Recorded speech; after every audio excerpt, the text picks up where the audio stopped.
Hermanos, que el Señor les bendiga. Amén. Bienvenidos todos nuevamente a la casa del Señor. Vamos a iniciar esta nueva clase para estudiar la palabra del Señor. Vamos a seguir el tema de la serie que traemos, el inicio de la vida cristiana. Y antes, como siempre, quiero hacer un repaso de la clase anterior. Estamos viendo el tema procesos divinos. ¿Se acuerdan lo que hablamos en la clase anterior? ¿Sí? Hablamos del pecado de David, hablamos del pecado de Pedro y hablamos de nuestro pecado, ¿verdad? Amén. Así que hoy seguimos este tema de procesos divinos. Hermanos, hemos aprendido en esta serie del inicio de la vida cristiana que al encontrarnos en el cuerpo de Cristo comienza un proceso de formación espiritual a lo largo de toda nuestra vida. Toda nuestra vida. Y precisamente hablamos del proceso de santificación. Hemos aprendido que solo son sometidos a este proceso los que han sido elegidos por Dios para misericordia. Hemos aprendido que solo los que están dentro, injertados en la vid, es que están en este proceso maravilloso. Y decíamos que al hablar de elegidos para misericordia no estamos hablando de la gracia universal, de la misericordia que Dios tiene para todas las personas, sino que estábamos hablando de la misericordia y la gracia salvífica. Amén. La que cambia nuestro destino. En la clase pasada hablábamos de tres formas tristes. Las tres formas tristes en las que un cristiano real peca. Y hablamos de en una forma más penetrante, la vida de David. El caso de David, también estuvimos hablando de la caída de Pedro y su pecado.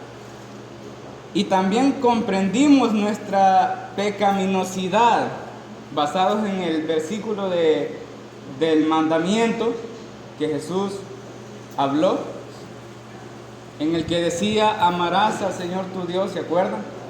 Con todo tu corazón, con toda tu alma y con toda tu mente. Y yo terminaba, después de que ponía los ejemplos de Pedro y ponía el ejemplo de David, preguntaba y decía que no íbamos a responder las preguntas, pero que íbamos a tener pendientes las preguntas. Y era: ¿le fue quitada la gracia a David por su radical caída? ¿Fue borrado el nombre de David del libro de la vida por su pecado? ¿Perdió David su salvación? Y decíamos que esas preguntas no las íbamos a responder, que íbamos a ir continuando en el tema para que las preguntas fueran despejadas de acuerdo a lo que fuéramos entendiendo de la palabra de Dios. Las mismas preguntas las hicimos en el caso de Pedro. Amén. ¿Le fue quitada la gracia? ¿Fue borrado su nombre? ¿Perdió Pedro su salvación? ¿Se acuerdan, verdad? Entonces, hermano, los que son elegidos por Dios para misericordia, Dios no les deja a la deriva. Definitivamente es así. Dios interrumpe sus vidas. Él interviene en sus pecados y Él les trata su pecado a lo largo de toda su vida. En esta clase de hoy vamos a aprender cómo Dios trata el pecado de sus hijos, los que están en el plan de su misericordia. Amén. Quiero comenzar diciendo que la restauración y el proceso de santificación no es para todos. No todos están en las manos de Dios ni están dentro del taller para ser formados. Solo reciben ese trato de gracia y misericordia a quienes el Padre ha elegido para salvación. Hoy vamos a continuar con el tema Procesos Divinos, parte 3. Procesos Divinos, parte 3. Veremos en las próximas sesiones lo que involucra este tratamiento de la restauración y cómo finaliza. Y siempre finaliza dando fruto de santificación. Siempre finaliza dando fruto de santificación. No puede producir otro fruto que no sea fruto de santificación. Y antes de comenzar quiero que oremos, hermanos. Dios eterno, estamos delante de tu presencia.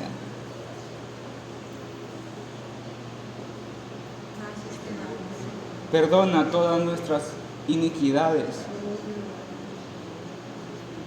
Perdona todos nuestros pecados. No podemos acercarnos a ti creyendo que somos limpios.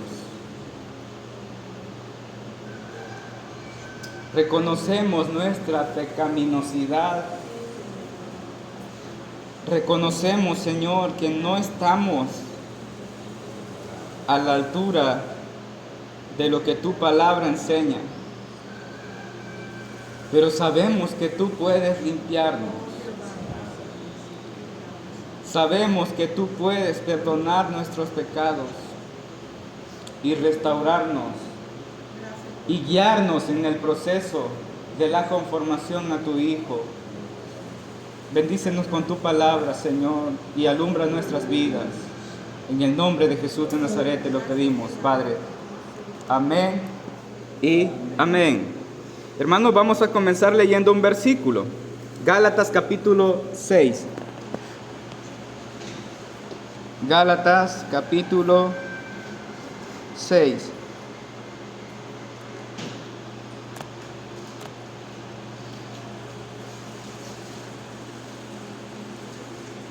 Versículo 1. ¿Lo tenemos, hermanos? Dice la palabra del Señor: hermanos, si alguno fuere sorprendido en alguna falta, vosotros que sois espirituales, restauradle con espíritu de mansedumbre. Amén. Puede ver cómo el apóstol Pablo dice: vosotros que sois espirituales, restauradle con espíritu de mansedumbre. Gloria a Dios. Este versículo está escrito, hermanos, específicamente para los líderes principales de la iglesia, a los que Dios tiene en su servicio para la dirección de sus hijos hacia la continuidad de su restauración y santificación. Quiero mencionar que es muy importante lo que el apóstol Pablo dice en el versículo anterior a este. Quiero que vaya ahí a Gálatas 5, ahí cerquita, en el versículo 26. Dice: no nos hagamos vanagloriosos, irritándonos unos a otros, envidiándonos unos a otros. El apóstol le está hablando a todos los cristianos, pero principalmente a los líderes, porque ellos son los que deben corregir. Amén. Y está hablando de la vanagloria y el daño y resultado que puede causar, y es la irritación y la envidia entre unos y otros. La vanagloria, hermanos, es lo que yo me creo que soy. Y eso, por lo que yo me creo que soy, irrito a los demás.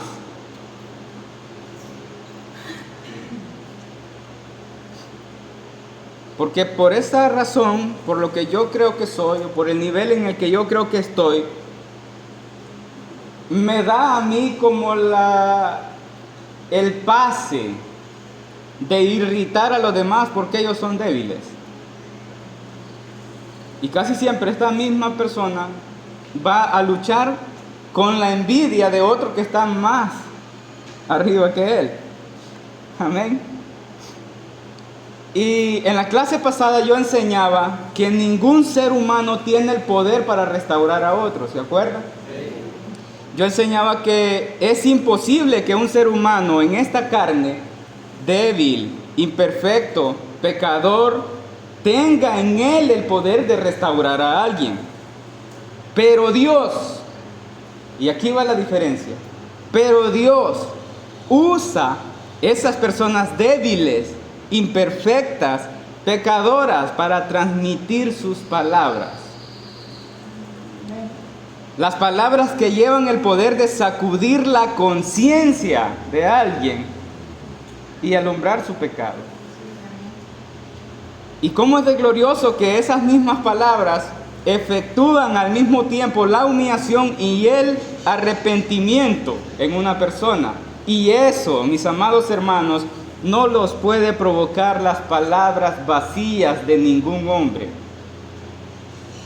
Solo es Dios por medio de él. Amén. No importa qué tan letrado o qué tan elocuente sea una persona, solo Dios produce ese efecto de sacudir la conciencia de alguien. Solo Dios. El apóstol Pablo aquí está escribiendo a los líderes espirituales, a quienes son dominados y controlados por el Espíritu. Y le dice a ustedes que son espirituales, a quienes son el instrumento que Dios usa para decirle a sus hijos lo que tienen que decirle, a ustedes les escribo. Amén. Y el versículo comienza diciendo: hermanos, si alguno fuere sorprendido en alguna falta. El apóstol está hablando de pecados cometidos. Amén. Que no son la representación de un cristiano. A eso se refiere. Y luego dice: vosotros que sois espirituales, ustedes que entienden el proceso de la conformación, ustedes a los que ya no les domina la vanagloria, ni tienen problemas con exceso de santidad, ustedes que ya entienden en dónde están, que ya saben que por su boca salen las palabras del Espíritu Santo, a ustedes les escribo. Amén. Y ahí está lo importante, y dice restaurarles. Al hablar de restaurarles, está hablando de ayudar a los demás con las palabras del conocimiento de Dios que están escritas. Amén. En este versículo, el apóstol se refiere no a lo que nosotros podamos opinar de los pecados de los demás, sino que está hablando de la palabra de Dios. Y lo que sigue diciendo es cómo debemos restaurarlos. Y él dice: con espíritu de mansedumbre. La mansedumbre, hermanos, es la cualidad del carácter de Cristo. Y cuando Cristo estaba con los débiles, Él le trataba con amor. Pero cuando estaba con los grandes, con los que eran supuestamente fuertes, hablando de los fariseos, de los, ¿qué más? De los sacerdotes, de los escribas, hermanos, Jesús les hablaba con autoridad y firmeza. No les hablaba igual que cuando estaba con los débiles. Y a esto se refiere la mansedumbre. Gloria a Dios. Cuando Jesús hablaba con los fariseos, Él era duro. Amén. Y cuando estaba hablando con los pobres, con los enfermos, con los débiles, Él hablaba con amor. Así que la mansedumbre no significa que usted va a resistir todo, porque el Señor le manda a ser manso en el sentido de que cualquiera que se crea tan alto venga y humille a todos, incluyéndole. La mansedumbre, hermanos, la mansedumbre es el equilibrio de saber con quién usted puede usar el poder que Dios le ha dado. Esa es la mansedumbre. Es el equilibrio de la responsabilidad que Dios le da a un líder para tratar a los demás. Amén. Ellos tienen en sus bocas un bisturí, hermanos. que podrá cortar con la palabra de Dios el tumor de maldad o pecado, o podrá dejar sumamente herido al pecador. Así que cuando el apóstol le dice restaurarlos con espíritu de mansedumbre, es usen sus palabras como un cirujano quitando un tumor. Amén. Y después está la otra restricción, y le dice considerándote a ti mismo. Recuerda que tú no eres una pieza terminada de exhibición, como dice el hermano René. Amén. Tú también eres de barro y estás en el proceso. No le des lugar a la vanagloria ni a la jactancia de sentirte superior, porque tú estás en carne. Amén. No sea que tú también seas tentado. Estás en la gran posibilidad de que en algún giro de la rueda en la que el Señor te suelte para ver la forma que tienes, te agrietes. Amén. ¿O qué tal si Satanás, igual que a Pedro, te pide para zarandearte como a trigo y el Señor se lo concede? Amén. Entonces, considérate a ti mismo, no sea que tú también seas tentado. El apóstol enseña, hermanos, en este versículo enseña a aquel que fuese sorprendido. Está hablando de alguien que es encontrado en un problema, de alguien que es notorio su condición y que ya no puede ocultar su falta, ni puede ocultar su pecado. Pero ¿qué si nadie lo sorprende? ¿Qué si nadie sabe de su falta? ¿Quién lo va a restaurar si nadie conoce su falta ni su pecado? ¿Amén? Nuestras faltas y nuestros pecados, hermanos, no son cosas que nos encanten divulgar. No es algo de lo que nosotros vamos a venir y vamos a decir, fíjate que te quiero contar esto. No es algo así. ¿Sabe por qué? Porque el pecado avergüenza. Amén. Pero todos sabemos que aunque nadie nos vea, hay un Dios ante el cual estamos desnudos. Y todos nuestros pecados son visibles. Veamos lo que dice primera carta de Juan, capítulo 1. Primera carta de Juan, capítulo 1, 7 al 10. Pero si andamos en luz como Él está en luz, tenemos comunión los unos con los otros, y la sangre de Jesucristo su Hijo nos limpia de todo pecado. Versículo 8. Si decimos que no tenemos pecado, nos engañamos a nosotros mismos, y la verdad no está en nosotros. El 9. Si confesamos nuestros pecados, Él es fiel y justo para perdonar nuestros pecados y limpiarnos de toda maldad. Versículo 10. Si decimos que no hemos pecado, le hacemos a Él mentiroso y su palabra no está. Hay algo muy especial en el apóstol Juan, en este pasaje, hermanos. Y es que el apóstol Juan está enseñando a los hijos que están en luz. Y dice, si decimos que no hemos pecado, nos engañamos a nosotros mismos. Yo quiero que entendamos eso. Y esto, hermanos, el apóstol de una forma muy respetuosa nos está diciendo, o me dice a mí, por ejemplo, lo voy a poner como un ejemplo, como hablando de mí mismo. Eliseo, tú no puedes ser tan absurdo e incompetente de creer que te puedes engañar a ti mismo. Eso es lo que el apóstol está diciendo. ¿Por qué? Porque tú sabes la verdad. Tú sabes que eres un pecador. Tú no necesitas unas terapias con un psicólogo para que te digan y que tú aceptes que eres un pecador.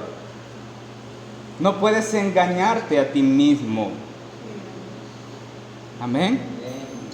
Pero es importante que el apóstol Pablo dice que si confesamos nuestros pecados, Él es fiel y justo para perdonarnos y para limpiarnos. Veamos lo que sigue diciendo Gálatas, atrás en donde estábamos.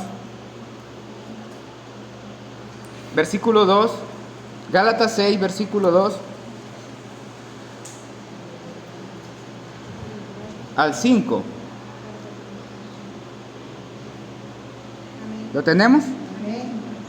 Dice, sobrellevar los unos las cargas de los otros y cumplir así la ley de Cristo. Porque el que se cree ser algo, no siendo nada, a sí mismo se engaña. El mismo ejemplo, hermanos.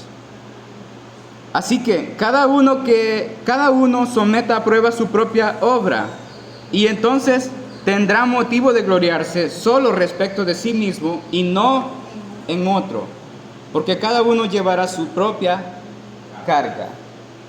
Gloria a Dios.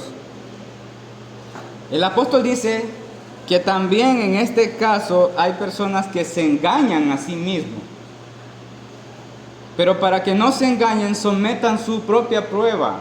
¿A dónde? En la palabra de Dios. Prueben lo que ustedes van a decir, prueben lo que ustedes van a hacer en la palabra de Dios. Si están en la razón, bíblicamente, ustedes tienen motivos para gloriarse de sí mismos.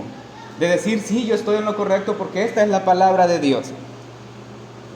Pero no tienen motivos para gloriarse en otros. Amén. No dice para gloriarse de otros, dice para gloriarse en otros. Amén. Él no debe usar su posición espiritual para imponerse con severidad ante los demás, sino que él, como es espiritual, sabrá cómo llevar o sobrellevar las cargas de los débiles. Amén. Entonces, casi siempre no somos sorprendidos por nuestros pecados, pero el Espíritu nos revela que hemos pecado. Amén. Gloria a Dios. El Espíritu Santo nos grita que hemos pecado y anda ahí, y anda ahí. Amén. Entonces es ahí cuando venimos de rodillas ante Dios y confesamos nuestras maldades y Él nos limpia. Definitivamente, hermanos, solo podemos ser restaurados por Él y sus gloriosas manos. A medida somos sometidos al molde en sus manos, encontramos los lineamientos de la palabra de Dios y el molde es su palabra. Gloria a Dios. Y la forma que debemos tomar es Cristo. El propósito y la voluntad de Dios para nuestra vida es que todos lleguemos a la semejanza de Cristo.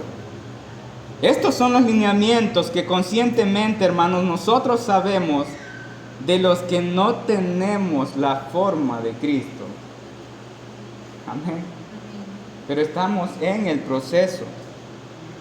Nosotros somos incapaces por nosotros mismos. Nos quebramos, pero es glorioso sentirnos en sus manos y estar dentro de su taller y tener el molde que es su palabra. Amén. En el que nos podemos restaurar. Gloria a Dios. La restauración, el perdón, la limpieza de nuestros pecados no depende de ningún otro hombre. Solo de Dios. Y solo Él puede hacerlo. Pero Dios también usa otros hombres, seres humanos imperfectos y pecadores para poner en sus labios las palabras de restauración. Y esas palabras no solo llevan restauración, llevan vida. Interesante, ¿verdad? Amén. Pero principalmente alumbran nuestro pecado. Ahora vamos a estudiar cómo Dios, como un padre, afrenta a uno de sus hijos, a quien Él ha seleccionado para tener misericordia. Y vamos a estudiar la forma tan especial en cómo Dios obra y trata a David por su pecado por medio de Natán. Eso está en segundo libro de Samuel, capítulo 12.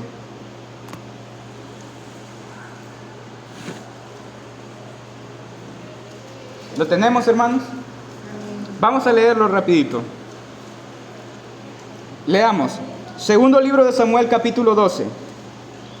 Jehová envió a Natán a David, y viniendo a él le dijo: había dos hombres en una ciudad, uno rico y el otro pobre. El rico tenía numerosas ovejas y vacas, pero el pobre no tenía más que una sola corderita, que él había comprado y criado, y que había crecido con él y con sus hijos juntamente, comiendo de su bocado y bebiendo de su vaso y durmiendo en su seno, y la tenía como una hija. Y vino uno de camino al hombre rico, y éste no quiso tomar de sus ovejas y de sus vacas para guisar para el caminante que había venido a él, sino que tomó la oveja de aquel hombre pobre y la preparó para aquel que había venido a él. Entonces se encendió el furor de David en gran manera contra aquel hombre, y dijo a Natán: vive Jehová, que el que tal hizo es digno de muerte, y debe pagar la corderita con 4 tantos, porque hizo tal cosa y no tuvo misericordia. Vamos a leer hasta ahí ahorita. Yo quiero que entendamos la forma como Dios trata a David.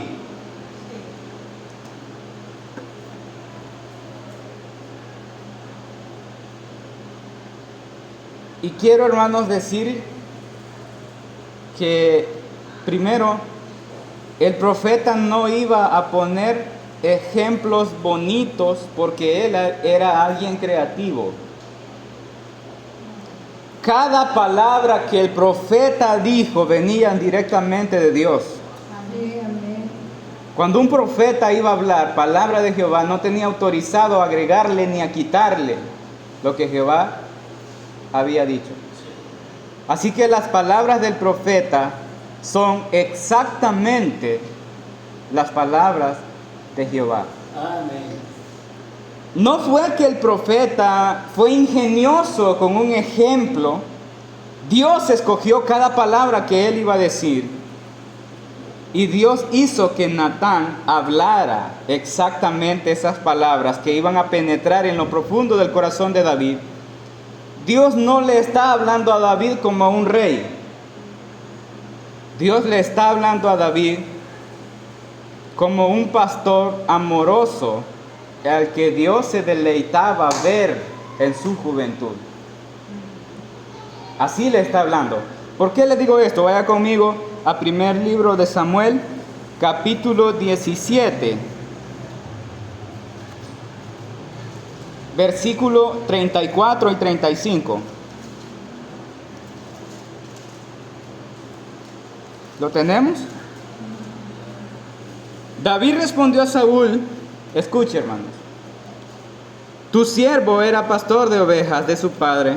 Oiga, y cuando venía un león o un oso y tomaba algún cordero de la manada, salía yo tras él y lo hería y lo libraba de su boca, y si se levantaba contra mí, yo le echaba mano de la quijada y lo hería y lo mataba.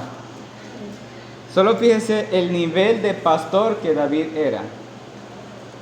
Él sabía que era cuidar un corderito. Él sabía perfectamente bien lo valioso del trabajo de un pastor cuidando un cordero. Y él estaba dispuesto a pelearse con un león o con un oso por un cordero. Mire la forma en la que Dios está tratando el corazón de David.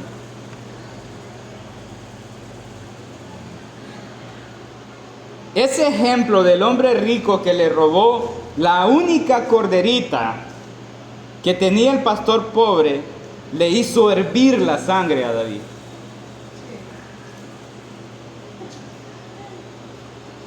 Se encendió en enojo.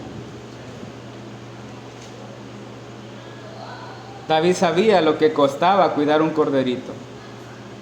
Pero quiero que observe la forma en la que Dios introduce esas palabras al corazón de David. Volvamos nuevamente al segundo libro de Samuel, capítulo 12.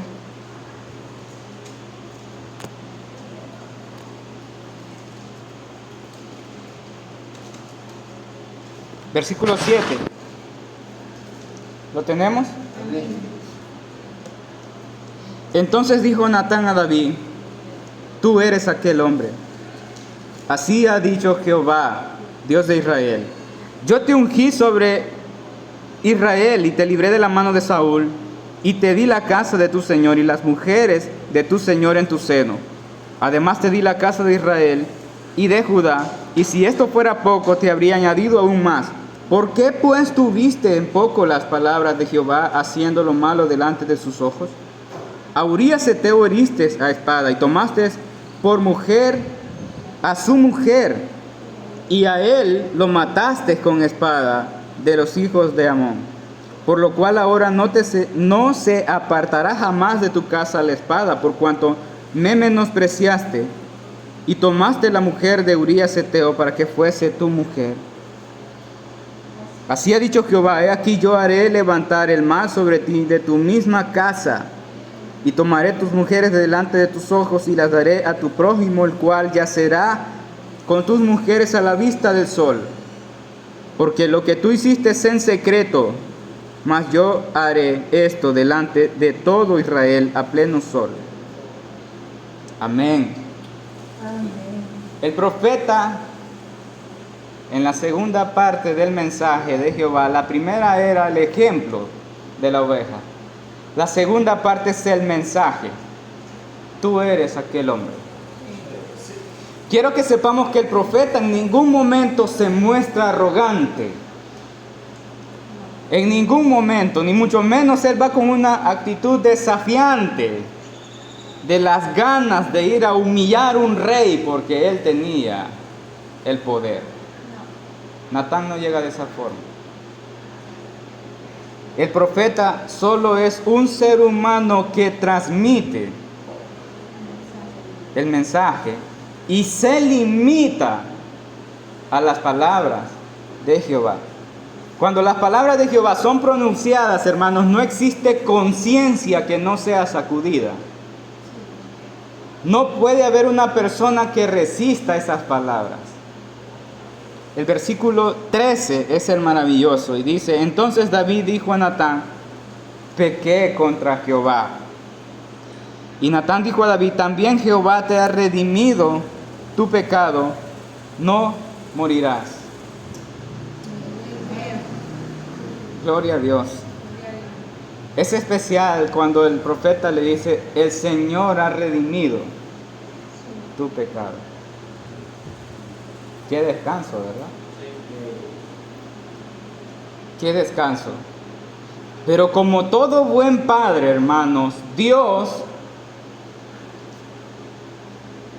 le da el perdón de su pecado, pero no quita el castigo.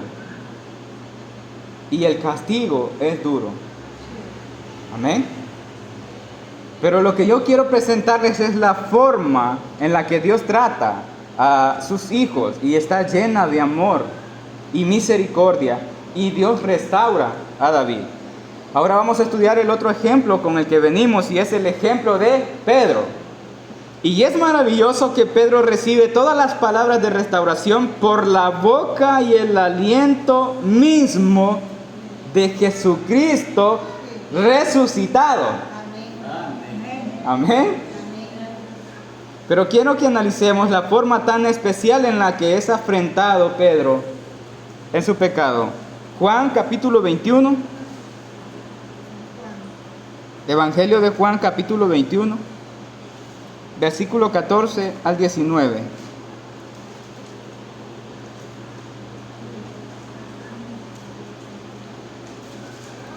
Dice la palabra del Señor: esta era ya la tercera vez que Jesús se manifestaba a sus discípulos después de haber resucitado de los muertos.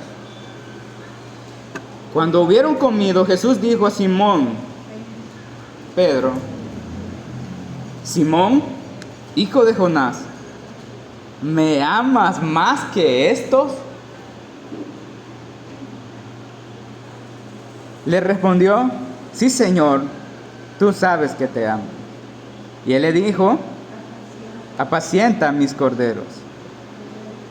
Volvió a decirle la segunda vez, Simón, hijo de Jonás, ¿me amas? Pedro le respondió, sí, Señor, tú sabes que te amo. Y él le dijo, pastorea mis ovejas. Mis corderos, ¿verdad? ¿Sí? ¿Sí? Ovejas. Versículo 17. Le dijo la tercera vez, Simón, hijo de Jonás, ¿me amas? Pedro se entristeció de que le dijese la tercera vez, ¿me amas? Y le respondió, Señor, tú lo sabes todo.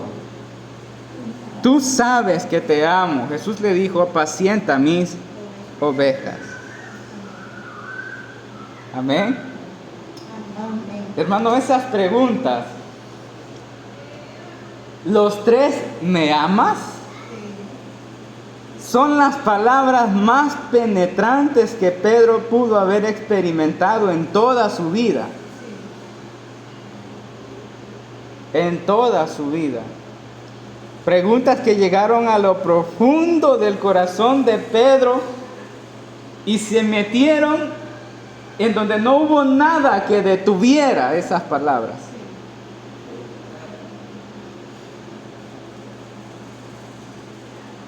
Pero hay algo muy especial y es que ninguna de esas preguntas llevaba la intención de destruirlo o ridiculizarlo o burlarse de Pedro por su caída.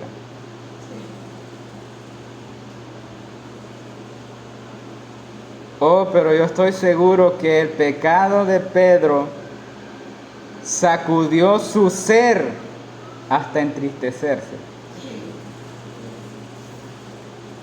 Amén.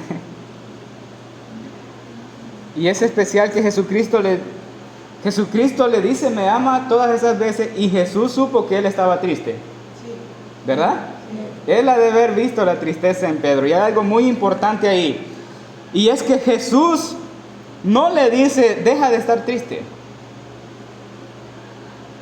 No le dice eso. Jesús no le quita la tristeza. ¿Y sabe por qué, hermanos? Porque la culpa y la tristeza de haber pecado solo la puede tener un verdadero hijo de Dios. Amén.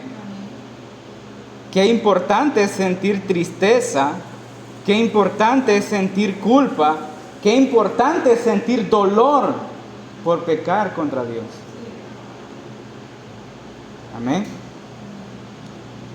A Pedro, hermano, Jesús no le emite un juicio o un castigo. Interesante, ¿verdad?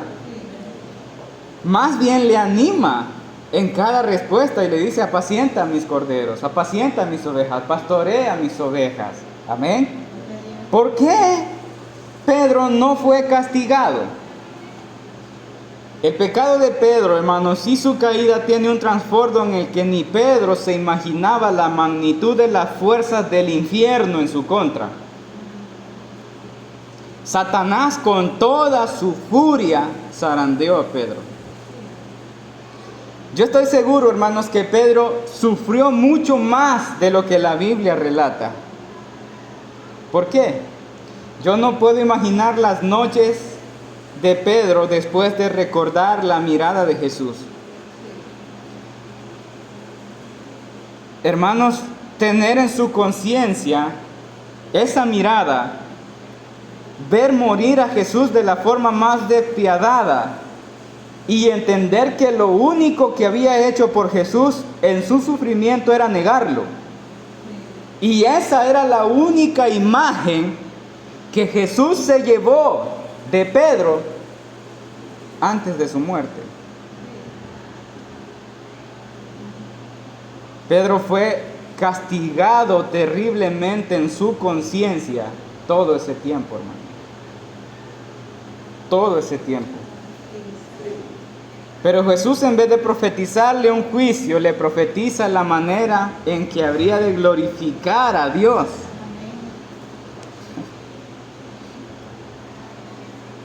Y le dice: de cierto te digo, cuando eras más joven te ceñías y ibas a donde querías. Mas cuando ya seas viejo, extenderás tus manos, te ceñirá otro y te llevará donde no quieras. Esto dijo, dando a entender con qué muerte había de glorificar a Dios. Y dicho esto, añadió: sígueme. Lo que quiero que entendamos es la manera amorosa y misericordiosa en que Dios trata los pecados de sus hijos. Ahora voy a hablar de nosotros, porque estamos hablando del trato de Dios a David, del trato de Dios a Pedro y el trato de Dios a nosotros. Hermanos, el Señor nos alumbra con su palabra nuestros pecados, y cada vez que sentimos que Dios toca una área de nuestra vida, no es esa área en la que estamos fallando. Amén.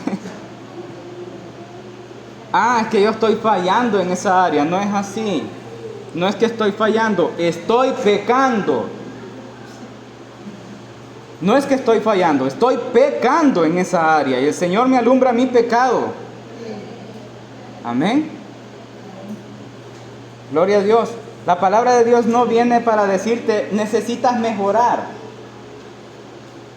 La palabra de Dios viene para alumbrar nuestros pecados. Dios lo hará siempre por un ser humano débil, imperfecto y pecador. Pero cuando Dios habla, hermanos, sentiremos que nuestras conciencias se sacuden y nuestro pecado es expuesto. No cuestionemos el mensaje, no cuestionemos la persona, no examinemos el envase, porque hasta nos podemos asustar por el medio que Dios está usando para hablarnos.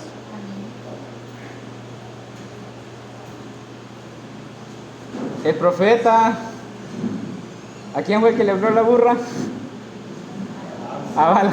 Él debería de haber asustado por el medio que Dios usó, ¿verdad? Imagínense. Entonces no debemos sentirnos atacados por alguien. Debemos sentirnos contentos de ser tomados en cuenta por la misericordia de Dios. Y Él le habla a sus hijos. Amén.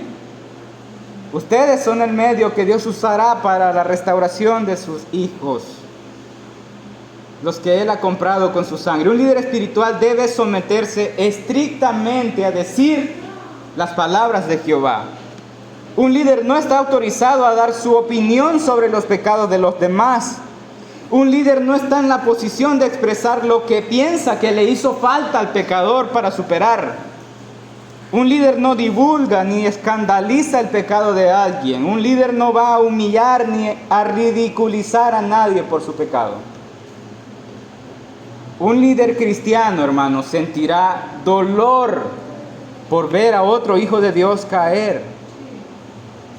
Y con humildad va a ir y va a transmitir solo las palabras de Jehová.